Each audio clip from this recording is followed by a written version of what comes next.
Veja como é fácil ser membro apoiador do meu canal no YouTube, canal Marco Antônio Villa.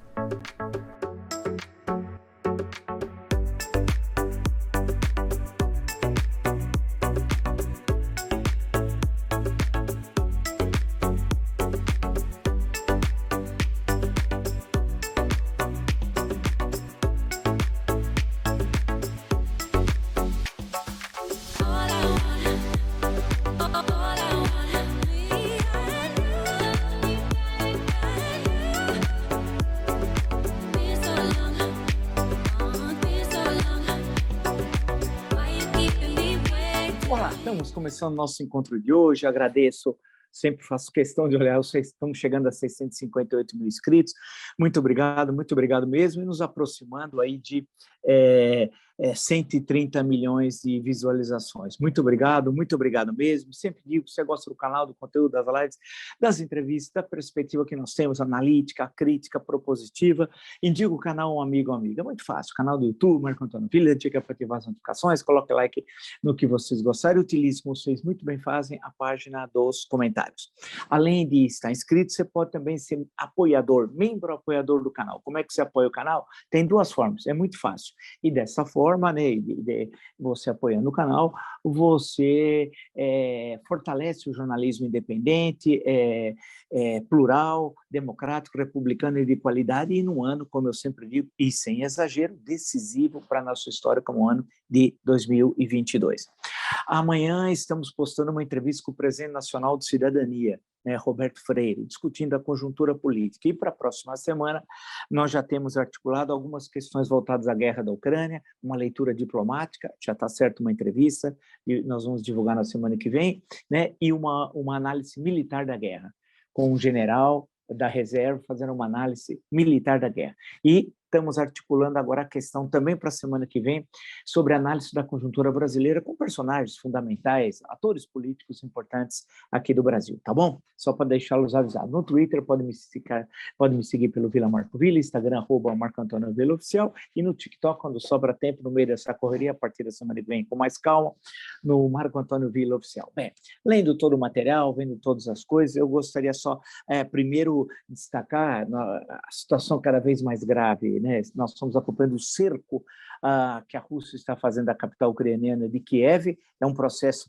lento, contínuo, tem encontrado muita resistência por parte do exército ucraniano, mais do que, inclusive, a Rússia imaginava, mas há esse avanço constante. A destruição da infraestrutura tinha sido, há uma semana atrás, estimada em 10 bilhões de dólares, hoje ela é muito maior, e a destruição da economia, fábricas, toda aquela da estrutura de comércio, casa e o maior de tudo, que é a tragédia humanitária. Já são 2 milhões de refugiados e algumas estimativas no início do conflito, a 24 de fevereiro, falaram que poderia chegar a 4 milhões. É o maior deslocamento de refugiados desde a Segunda Guerra Mundial na Europa, nesse espaço de tempo tão curto como nós estamos assistindo. A Putin nada indica que vai recuar, ao menos até o momento, esse é o cenário desenhado, e ele quer, na verdade, asfixiar a Ucrânia para obter tudo o que ele deseja. A região Donbás, que seria, na prática, incorporada à Rússia, tudo na Constituição ucraniana. Tá? E estar na Constituição ucraniana a Península da Crimeia, que é ocupada pela Rússia desde 2014, né? A neutralidade ucraniana e a proibição de que a Ucrânia possa fazer parte de qualquer organização como a OTAN, que é uma organização militar, e a União Europeia, que é uma vinculação política, econômica, tal, que não tem nada, são duas coisas diferentes, a OTAN e a União Europeia. E aí, claro, pôr a faca no pescoço da Ucrânia. A situação é cada vez mais grave, né? A destruição, as cenas, e se ocorrer, como eles estão se aproximando cada vez mais de Kiev, aí a tragédia humanitária vai ser maior, e as cenas que nós vamos assistir produzidas pelo carniceiro Vladimir Putin não faltarão manchetes como Kiev em chamas, né? É uma situação terrível. E a Rússia está trazendo, inclusive, da Síria, mercenários. A Rússia está ocupando uma parte da Síria, não é de hoje, apoiou o ditador Assad durante a Guerra Civil, que hoje eles ocupam boa parte do território, o governo a ditadura do Assad conseguiu recuperar grande parte do território, em certo momento estava numa situação muito difícil, então você tem a presença de mercenários sírios, e a Belarus também está quase que às claras, já sabe, inclusive porque o exército russo invadiu o norte da Ucrânia, usando o território da Belarus, e agora também participação de soldados. Em suma, cada vez mais grave essa guerra. Ninguém imaginaria que em pouco mais de 2 semanas agora chegaremos a uma situação como essa. São as surpresas da história. Tem inúmeras reações que passa pelo futebol, está cheio de matéria sobre o Chelsea, né, o Abramovich, né, um desses oligarcas russos muito íntimo do Putin, né, que é dono do Chelsea e de uma série de interesses econômicos na Europa Ocidental. Os oligarcas russos têm muita presença na economia centro-ocidental da Europa, inclusive no mercado de luxo. Eu quero ver como é que o mercado de luxo lá na frente vai continuar resistindo aos oligarcas russos, que movimentam muito desse mercado. Tem toda agora as sanções econômicas, sabemos que vai haver uma desorganização profunda na economia russa, a inflação disparando, escassez de produtos, insatisfação social, desorganização econômica da Rússia. Ela vai ter problemas seríssimos para quem ela vai vender, ela é uma economia com uma forte presença do setor primário, né? Para quem ela vai vender aqueles produtos, tanto da agricultura, minerais, etc. Para quem? Para quem ela vai vender, porque aqueles mercados tradicionais foram cortados. Vai tudo para a China num passe de mágica, ou com alguns falavam para a Índia, tal. Não vai acontecer nada disso. Evidentemente que a China vai absorver uma parcela das exportações da Rússia, que ia antes para os clientes ocidentais, mas, de resto, essas sanções vão atingir duramente a Rússia, né? Nós já vimos a questão do rublo, dos bancos russos, a questão da Bolsa. Em suma, quem está perdendo economicamente a guerra e com efeitos que não se resolvem a curto prazo é Putin, justamente o Vladimir Putin. E aí tem todas essas repercussões aqui no Ocidente, resistências, formas, né, eu já me referi a futebol, a outros esportes, e algumas coisas que não têm relação nenhuma. Por exemplo, vamos proibir pratos de origem, proibir assim, vamos retirar do cardápio pratos de origem russa ou aperitivos que têm o nome Moscou, alto lá, né? Não tem nada a ver uma coisa com outra. Não é possível associar ou confundir Putin com a Rússia, com a cultura russa, com a literatura russa, proibir seminários sobre Dostoiévski. O que é isso? Né? Assim como Putin não é a Rússia, Bolsonaro não é o Brasil. Então, alguém no exterior não vai fazer um seminário sobre música brasileira, literatura brasileira, por causa do Bolsonaro. Não tem nenhuma relação entre uma coisa e outra. Né? Então, tem coisas que a gente assiste que são assim, inacreditáveis. Eu queria, aproveitando agora a ocasião, hoje nós vamos focar um pouco na política brasileira, passar aqui pelo um artigo que eu acabei de postar no UOL, chamado Eleição ou Plebiscito, né? Agora justamente sobre a pesquisa IPESP, que acabou de sair, essa pesquisa IPESP, que é um instituto de pesquisa, deu Lula com 43, Bolsonaro 28, Ciro e Moro com 8, Dória 13, os outros 2, 1, 0, 0, 0 e por aí vai. Bem, aí eu peguei esse gancho e rapidamente coloquei algumas considerações que eu queria aprofundá-las aqui com vocês, como de hábito, né? Mais uma pesquisa eleitoral. E o resultado, no conjunto, é o mesmo. Lula lidera e Jair Bolsonaro vem em segundo. A chamada terceira via fica bem distante dos 2 primeiros. Tanto Ciro Gomes como Sérgio Moro não conseguem alcançar 2 dígitos. A suposta ameaça de Bolsonaro de que poderia viabilizar a reeleição não parece se constituir como fato eleitoral. Estancou próximo aos 25% e dali pouco irá avançar, menos ainda com a disparada da inflação, dos preços dos combustíveis e das consequências da guerra na Ucrânia. Aí é muito interessante isso. Como a história é surpreendente, a dinâmica da história. Por isso que, né, é sempre muito difícil entender o momento como parte do movimento da história. Você vê o momento, tem análise de conjuntura. Na história, sim, as grandes mudanças da história foram quando se tiver uma análise de conjuntura correta do que estava ocorrendo e do que fazer naquele momento histórico. Né? E veja agora o que nós estamos assistindo. O que a Petrobras fez é uma coisa criminosa. Nada justifica um aumento tão disparatado de preços da gasolina, do gás, do diesel, acaba refletindo no etanol, porque é uma relação etanol e preço da gasolina, etc. É um verdadeiro absurdo crime contra a nacionalidade feita pela Petrobras. A diretoria da Petrobras está descansando. O presidente, coitado, um general, que nunca deu um tiro de espoleta, mas um general está muito triste, ele só ganha R$250 mil por mês. E agora vai receber um bônus, um plus, algo a mais, somente de 1,5 milhão. Deve estar preocupadíssimo com o aumento da gasolina, do gás, do óleo diesel, do etanol. Não está nem aí, está dando risada de nós.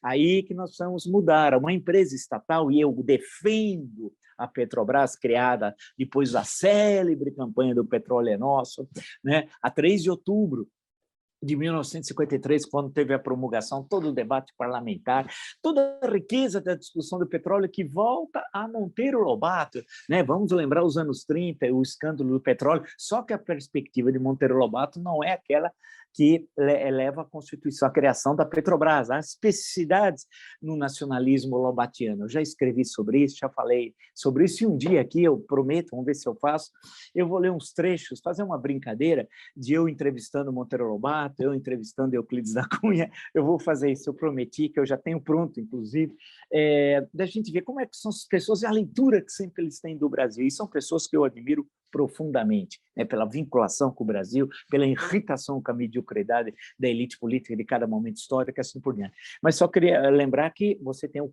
clássico, o escândalo do petróleo, e aí você tem toda uma literatura, e a importância, lembrar de Eusébio Rocha. Hoje ninguém lembra de Eusébio Rocha. Eu lembro, que aqui é o canal da memória, o deputado federal do PTB de São Paulo, não é esse PTB do Jefferson, é o PTB de 1945, não tem nada a ver com essa coisa horrorosa de nazifascista, entendeu? Não, lembrei, inclusive eu conheci o Eusébio Rocha em 1978, ele até tinha me dado lá, a editora Brasilense começou a publicar também, além se tinha a coleção Primeiros Passos, né, tudo aquilo que foi fundar, Encanto Radical, do qual também escrevi, tudo a história que também escrevi, e aí tinha uns cadernos de debate, fez um, inclusive, só sobre o Eusébio Rocha, até ele me deu, eu estava procurando onde foi parar, tinha até com o autógrafo dele, isso em 1978, ele morava ali na Paulista, se não me engano, com a Angélica, se não me engano, morava lá, mas faz muito tempo. Mas que teve o Eusébio Rocha um papel fundamental nesse processo, né? Agora, cabe redirecionar a Petrobras. Qual é o papel de uma empresa estatal e a importância? A Petrobras representa a cadeia produtiva 5% do PIB, né? Então, é colocá-la nos trilhos. Não é possível você ter um aumento no exterior e repassa. Você tem que ter uma câmara de compensação, uma espécie de colchão para segurar um momento como esse, e ver o seguinte, como é que está a produção interna do petróleo? O Brasil importa quanto? Né? Hoje, muito pouco, graças aos avanços do pré-sal. Registre-se. Lembre-se que no passado, insisto, eu que tenho falado, e agora eu vi até uma matéria no Jornal da Tarde, no Estadão, falando do Jornal da Tarde de 73, se não me engano, falando da quadruplicação do preço do petróleo, né? Então, nós não estamos naquele momento que importavam os 3/4 do petróleo que o Brasil consumia, estamos num outro momento. Então, tudo isso vai ter uma influência direta na economia, claro, a inflação aumentando, vai disparar a inflação, isso vai ter um reflexo direto, especialmente entre os mais pobres, porque vai encarecer o custo de transporte, isso vai ter reflexo nas tarifas de ônibus, de metrô, porque há uma ligação, isso nos transportes rodoviários, nos transportes de mercadorias e nos bens, especialmente, que consumidos pela população mais pobre, né? E essa disparada são consequências da guerra da Ucrânia, aquela Ucrânia que o Bolsonaro foi lá, né, apoiar, sendo solidário, expressão dele, ao Putin, e ele tinha dito, lembra, o idiota, que ele, coincidência ou não, expressão dele, coincidência ou não, as tropas se afastaram da fronteira. O idiota, a idiotia bolsonarista, os nazifascistas, fake news, a rádio nazifascista, esqueceu disso, mas aqui não. Aqui nós não entendemos. Todos esses concessionários da Rádio TV, lembra que todo dia eu falo, vamos ter de mudar. Isso é essencial e vai mudar. Pode deixar que esse Brasil bolsonarista vai ser enterrado no dia 2 de outubro, né? Pelos eleitores, pela democracia, pelas liberdades. Então, é interessante que essa disparada, então você tem da inflação, vai haver teremos uma recessão aqui, infelizmente, não sei se de menos 0,5 do PIB, alguma coisa assim, vai depender muito da extensão da guerra, quanto tempo, e os seus efeitos na economia mundial, que já são extremamente danosos. Eu tenho apontado aqui que o dia 24 de fevereiro é um marco na história, o primeiro lugar que vocês ouviram isso foi aqui.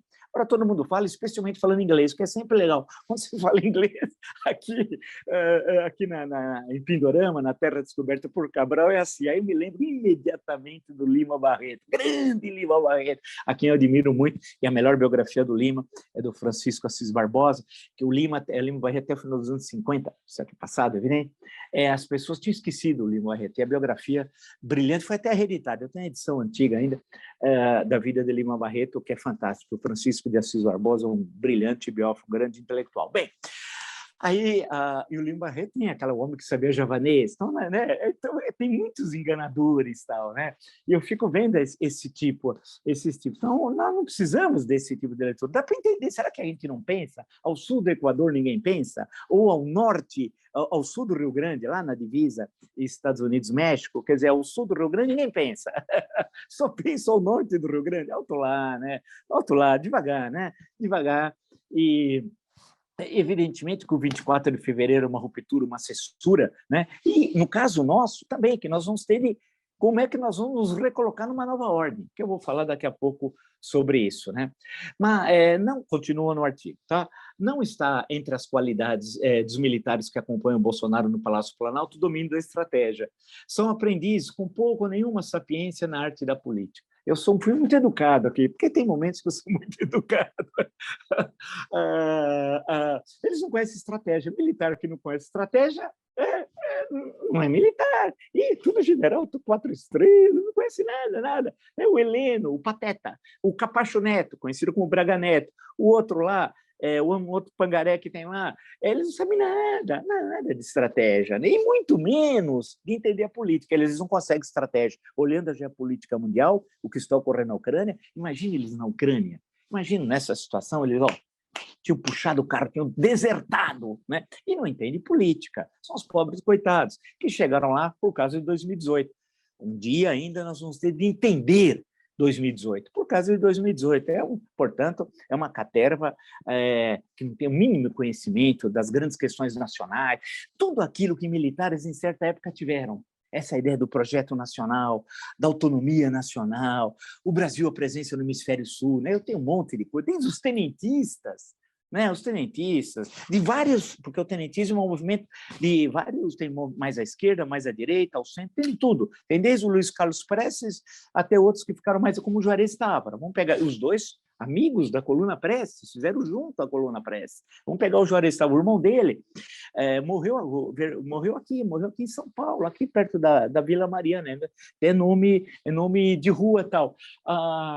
Em 1924, quando a cidade fica cerca de 3 semanas sob domínio dos tenentistas, bombardeada, etc. Mas desde aquela época os militares já tinham, mas não são esses. Isso é uma caterva. É uma caterva, eles não e não tem nada a ver com a ditadura militar também, com correntes dentro da ditadura, porque não é um todo homogêneo. Você estudar, o pessoal é preguiçoso, né? E está no meu livro Ditadura Brasileira, hein? Estudem lá, está lá. Você tem ali contradições, inclusive sobre o papel do Brasil, relações exteriores, a questão do desenvolvimento econômico, etc. Mas tinha sempre essa ideia do Brasil potência, né? Ninguém segura esse país, meu Deus, tudo isso, evidentemente, eu acho um horror, esses dísticos, plásticos, adesivos que eram colocados em carro, né? Tinha tudo isso, mas qual era a ideia que tinha? O Brasil potência, tal, né? A questão da presença no hemisfério sul, um projeto nacional que vai ter contradições com o hemisfério norte, com as potências, ou da Europa, especialmente dos Estados Unidos, né? E isso está presente, por exemplo, no acordo com a Alemanha Ocidental, o acordo nuclear, né? Com o restabelecimento de relações com a República Popular da China, com o reconhecimento do governo angolano, né? Tudo isso também justamente ocorre no governo Geisel, com o pragmatismo responsável, quando Azeredo da Silveira era o embaixador, Azeredo da Silveira, um grande diplomata, era o ministro das Relações Exteriores. Bem, mas esses agora aqui, em termos de estratégia, não dominam nada. Vamos ao texto outra vez, para não perder o fio da meada. A tendência é a manutenção de Bolsonaro com um quarto do eleitorado e aponta para uma queda paulatina conforme o desempenho da economia, que, de acordo com os analistas econômicos, deve ter um resultado medíocre no PIB. E isso se, mais uma vez, registrar recessão algo próximo de menos 0,5. A incompetência de Bolsonaro e equipe deve aumentar com o agravamento do quadro econômico e político mundial. Agora estou olhando para fora. A necessidade de encontrar um lugar em uma nova ordem que está mudando rapidamente desde 24 de fevereiro demonstrará, mais uma vez, a falta de rumo de um país que ainda é uma das maiores economias do mundo. Não tem rumo, não tem planejamento, não tem política, não tem nada. É uma bagunça, é um caos. É uma organização criminosa, é uma milícia. É como se ele estivesse lá no Rio de Janeiro com os milicianos do qual ele é sócio, né? Bolsonaro vai insistir que a única alternativa a Lula deve desenhar um futuro de caos após a vitória do petista. A cada dia é mais difícil encontrar alguma verossimilhança nesse cenário. A propensão é de que Lula se aproxime da centro-direita. Isso obrigará a manter um quadro anódino no campo programático, com promessas tímidas de mudança. Vai dar como garantia eleitoral seus 8 anos de governo. Eu não sei se vocês entenderam qual é o que eu estou dizendo aqui, né? O Bolsonaro vai transformar a alternativa Lula no caos, no desastre, né? E o Lula vai tentar mostrar que não, eu não sou desastre, basta ver os 8 anos do meu governo. E, para isso, ele vai ter de cada vez mais à direita, para justamente se opor ao discurso do Bolsonaro. Lula e seus aliados devem também, a todo momento, inflar o potencial de votos de Bolsonaro. A ameaça de uma reeleição é tão nefasta ao país que pode se transformar no seu principal cabo eleitoral. Deu para sacar? Né? Ou seja, e por outro lado, o Lula vai dizer que a reeleição do Bolsonaro é muito possível. Eu vi uns mequetrefe aqui escrevendo isso, tal, né? Ou seja, vão dar a ideia de que é perigosíssima a vitória do Bolsonaro. Aí o eleitor vai falar, pô, chega, isso não quero, chega, eu não aguentei esses 4 anos, que tragédia, né? Corrupção, milicianos, pandemia, chega, aí vai votar no Lula. Quer dizer, o maior cabo eleitoral do Lula é o Bolsonaro. Quer dizer, como que eles vão construindo, veja, eu não gosto da expressão, mas todo mundo fala agora, as narrativas, eu acho isso um horror, mas vamos em frente. Desta forma, a despolitização programática poderá marcar as eleições. A possibilidade de mudança será o surgimento de uma efetiva alternativa à polarização. Para isso, a politização será essencial. Não será simplesmente um novo nome, um político com baixa rejeição que mudará o quadro. Isso deverá ser facilmente desconstruído. Então, a questão não é achar um cara novo, não é isso. Só haverá a terceira via quando os eleitores identificarem no candidato algum tipo de efetiva mudança, o que também terá reflexo na composição do novo Congresso Nacional. Sem politizar as eleições, rompendo a dicotomia que empobrece o debate, corremos o risco de mais uma eleição sem ideias, planos ou projetos. E, até o momento, tudo indica que isso poderá ocorrer. Deu para entender qual é isso é uma análise dialética, como nós diríamos no passado, né? A questão que se coloca, portanto, é essa.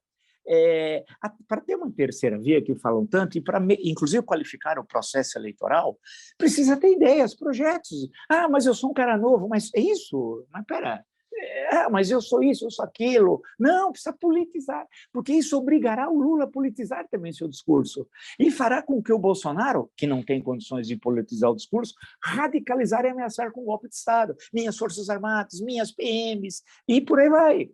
Querer transformar um 7 de setembro outra vez num golpe. Então, entende? Quando você politiza, você qualifica o debate e faz com que o eleitor possa entender o que está ocorrendo no país e votar não com medo do A contra o B e do B contra o A. Não, votar num programa, numa ideia, ao menos em 10 mandamentos, coloque 10 questões e, a partir dali, você mostra a que você veio. Então, a tal de terceira via tem dificuldade. Claro que tem a questão da atenção. Mas a imprensa dá atenção só aos 12 primeiros. Isso não é rigorosamente verdadeiro, né? Mas é isso, aquilo. Não sei. O Brasil é muito grande. O Brasil é muito grande, é difícil fazer política. Não começou ainda o calendário eleitoral mesmo. Bem, isso é verdade. Vamos ver se a partir de abril, porque agora, dia 2 de abril, encerra tudo a janela partidária, aí vai ficar claro quem está no partido não pode mais mudar. A partir dali, o jogo passa a ser mais concreto, né? Mesmo assim, ainda não tem as candidaturas formalizadas oficialmente. Esse é um problema. Eu acho o calendário muito, muito pequeno eleitoral. Eleição mesmo, nós vamos ter aproximadamente, não vou dar o número exato, é aproximadamente 45 dias. É muito pouco tempo. Esse calendário, nesse ponto, eu discordo do calendário TSE. Tem que ter mais tempo, uns 4 meses de campanha. Claro, é 2 de outubro a eleição, setembro, agosto, julho e junho. né? Poxa, nós estamos decidindo o bicentenário da independência, 200 anos do país, nós estamos numa draga, as últimas 4 décadas foram desastrosas.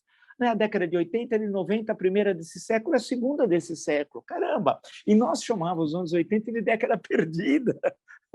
Que década perdida foi anterior, essa que nós acabamos de viver.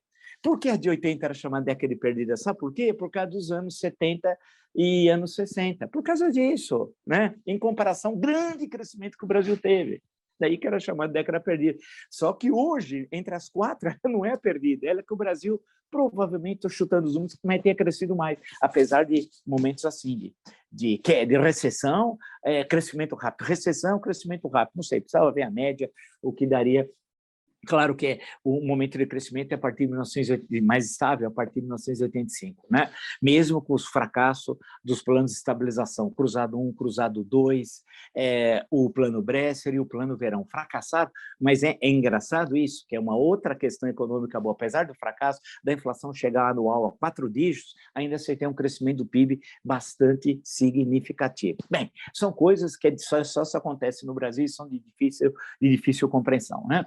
Mas vamos em frente. Então, o que eu estou justamente dizendo aqui é que é necessário apresentar ideias, porque a terceira via, o Lula, por exemplo, eu não sei, ele fala, o governo dele vai ser o retorno aos 8 anos, mas a conjuntura brasileira e internacional é radicalmente distinta. O Bolsonaro, eu sei, é continuar o que já existe.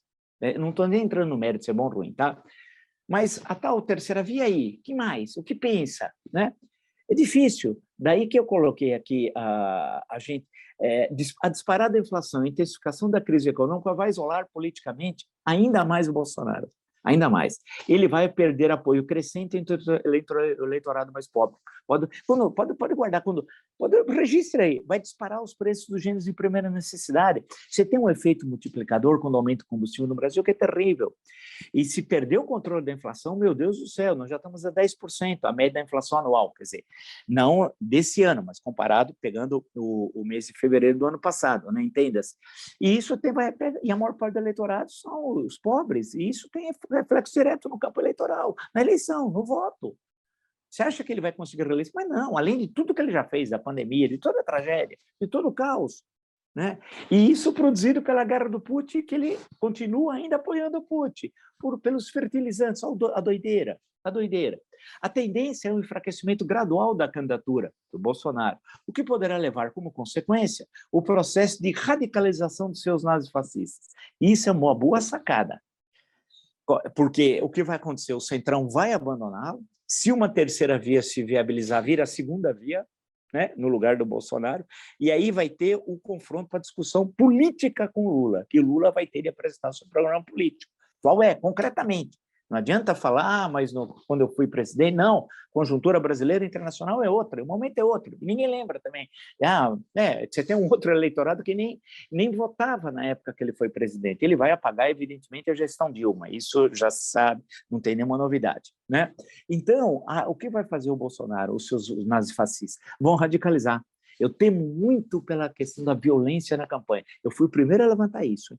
Não porque eu quero que aconteça, longe disso, eu espero que não ocorra, mas a tendência de ensanguentar o processo eleitoral faz parte do nazifascismo, senão eles não seriam nazifascistas, né? E o Bolsonaro e sua caterva são nazifascistas. E o Centrão vai pensar na sua sobrevivência política. Você acha que essa turma, essa caterva toda do Centrão aí, vai ficar com o Bolsonaro até o final? Não, vai cair fora.